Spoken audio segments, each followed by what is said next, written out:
السلام عليكم، ازيكم حبايبي؟ عاملين ايه؟ يا رب تكونوا بخير. اللهم صل وسلم وبارك على سيدنا محمد وعلى اله وصحبه وسلم. ان شاء الله النهارده هنعمل مع بعض اوراق الفراخ المحشيه، او هنعمل الحمام الكذاب. ولو انت ما عندكيش الاوراق كامله هقولك ازاي نعمل برضو باي قطعه من الاوراق موجوده عندك، بس بطريقه سهله جدا وبسيطه. بس لو انتوا لسه جيت في القناه بتاعتي واول مره تشوفوني، انا اسمي عبير ودي قناتي.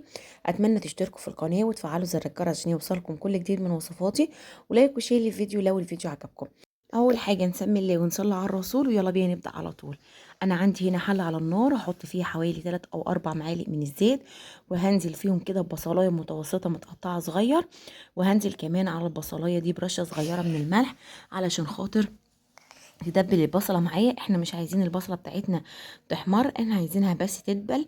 وبعدين بعد كده هبدا انزل عليها بجزرايه كبيره متقطعه مكعبات صغيره، هبدا اشوح كده كويس، وبعدين انزل عليها كمان بكوبايه من البسله المتفلتره، او لو انت عندك بسله فريش مفيش مشكله خالص. هنشوح كل المكونات بتاعتنا مع بعضها لحد ما تبدأ البسلة كده التلج اللي فيها يروح وما يبقاش فيه اي اثر للتلج بتاعنا. هنبدأ بقى دلوقتي ننزل عليها كمان بكوباية من الرز المصري مغسولة ومتصفية كويس.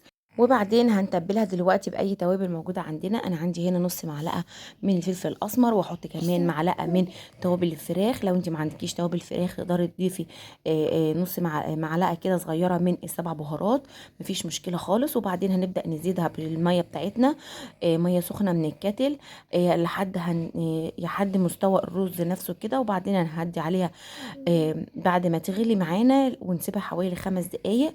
وبعد كده هنقص عليها النار، هتبقى معانا استوت باذن الله.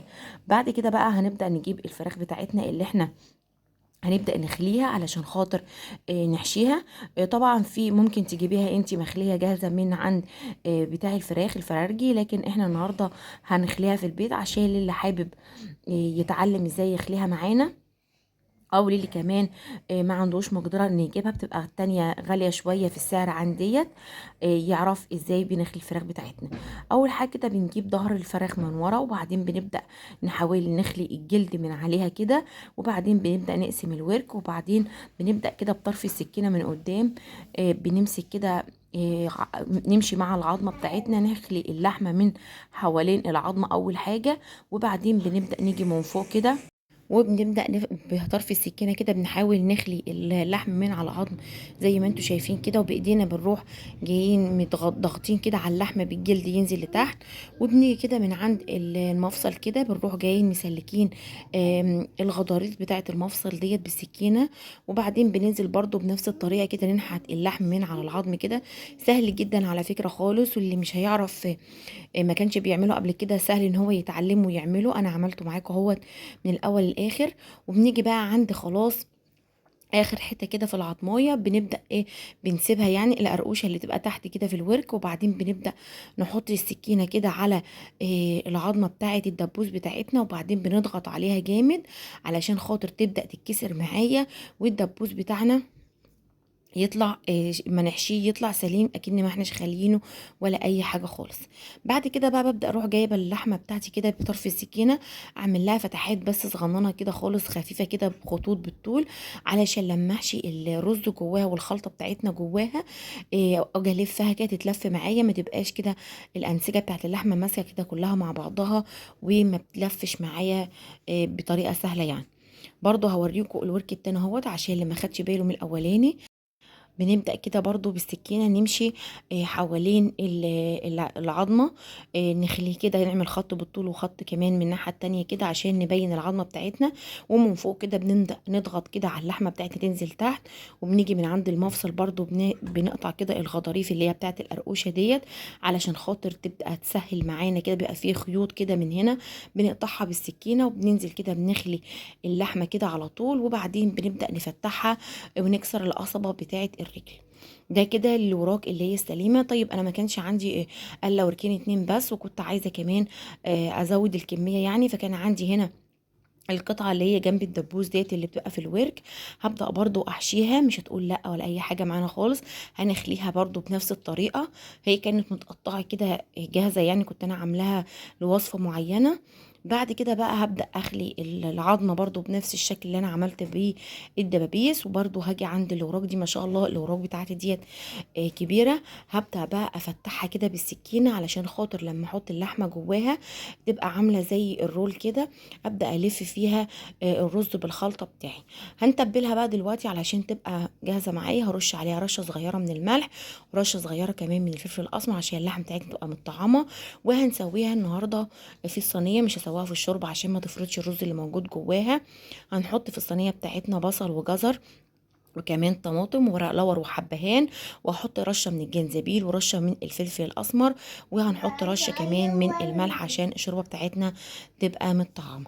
هبدا بقى افرد الورك بتاعي زي ما انتم شايفين كده، وبعدين ابدا انزل عليه بمعلقتين كبار من الخلطه اللي انا عاملاها، وبعدين ابرم كده الورك والفه علشان خاطر اداري كل الخلطه والرز اللي موجود. ومن ناحيتين الاتنين هقفله بالشكل اللي انتم شايفينه ده. لو لقيتيه مفتوح معاكي وحاسه ان الخلطه هتخرج منه لما تستوي، هبدا على طول اروح جايه بخلة سنين كده، واروح جايه قافلاه كويس. لو انت ما عندكيش خل السنين تقدري تعمليه بالخيط، تربطيه بالخيط، او لو انت عندك ابره كده مخصصاها لعمايل الاكل تقدري تخيطي كده الاطراف بتاعه المناب بتاعه الورك بتاعك. وبعدين ما تستوي معانا بتبداي تفك الخيط ده وبتحمريها، بتطلع معانا برضو كويسه جدا. هنعمل بقى دلوقتي الورك السليم. هنيجي كده من عند الورك برضو هنرش رشه خفيفه من الفلفل الاسمر ورشه من الملح. وبعدين هنبدا ناخد الخلطه بتاعتنا ونحشيها كده في الدبوس ونضغط عليه جامد علشان يبقى واقف كده ومليان، يعني زي ما تكوني انتي بتحشي كده كوسه وبدنجان.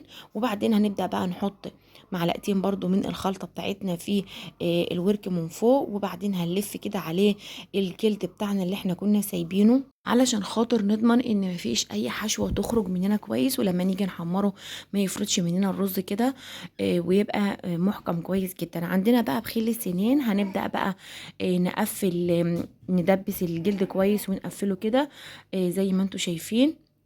وده شكل الورك بتاعنا بعد ما خلصناه حشيناه اهوت. ما شاء الله جميل جدا وطعمه هيبقى احلى من شكله بكتير. هبدا بقى دلوقتي اعمل معاكم واحد كمان اهوت عشان اللي ما خدش باله من الاولاني. هنحط كده معلقتين من الرز ونبدا نضغط كده في الدبوس بتاعنا وندخله جوه كويس جدا علشان خاطر يبقى كده متماسك معانا وما يبقاش تحسي بعد ما يستوي كده ان هو فاضي من جوه ما فيهوش حشوه لاي حاجه. بعد كده بقى نحط معلقتين من الخلطه برضو بتاعتنا بره كده، وبعدين نلف عليها الجلد بتاع الفرخه بتاعتي ونقفله كويس جدا وندبسه كمان خلة السنان. وبعدين هنبدأ بقى نرص الكمية بتاعتنا ونعملها كلها بنفس الطريقة ونحطها في الصينية بتاعتنا. هتقولي ليه ما عملتيش في الشوربة؟ هقولك عشان خاطر انا بحب بصراحة التسوية ديت للحمام الكداب والحمام برضو الحمام الصحيح، علشان خاطر ما بتخليش الرز يتفرط معايا ولا اي حاجة. بعد كده بقى احط معلقة من الملح علشان نتبل الشوربه بتاعتنا والفراخ بتاعتنا. وبعدين هنزل عليهم بلتر كده من الميه المغليه عشان اقفل المسام بتاعتي. وبعدين احطهم كده على النار لمده حوالي من ربع ساعه لتلت ساعه، مش اكتر من كده. وبعدين اطفي النار وبعدين اشيلهم كده، لا اما احمرهم في زيت لا اما ادهنهم كده بدهنه من الزبده واحطهم تحت الشوايه بتاعه الفرن. ان شاء الله هتطلع معاكم النتيجه ديت باذن الله. اما باقي الرز بقى اللي انا كنت عاملاه للخلطه بتاعتنا بقى كده حوالي طبق من الرز، زودته كده معلقتين 3 من الميه وبعدين سيبته كمان يكمل سواه، وقدمته مع الفراخ بتاعتي بالشكل اللي انتوا شايفينه ده. وقدمنا معاه كمان رز بشعريه. انا ما حبيتش اعمل معاكم رز بشعريه لان عملت معاكم كتير قبل كده. وده شكل النص ورك اللي احنا عاملينه وحاشينه، على فكره طلع جميل جدا جدا جدا. وقضينا الغرض النهارده وما كانش عندنا اوراق كامله يعني تكفي العدد، فانا عملت النهارده قدمته بالطريقه دي. تقدر تقدم معاه كمان شوربه خضار، ملوخيه، لسان عصفور، طواجن من لسان العصفور او المكرونه. اتمنى يكون الحلقه النهارده سهله وبسيطه وعجبتكم. ما تنسوش تنزلوا تشتركوا في القناه بتاعتي وتفعلوا زر الجرس عشان يوصلكم كل جديد من وصفاتي، ولايك وشير الفيديو لو الفيديو عجبكم. دمتم في رعايه الله والسلام عليكم.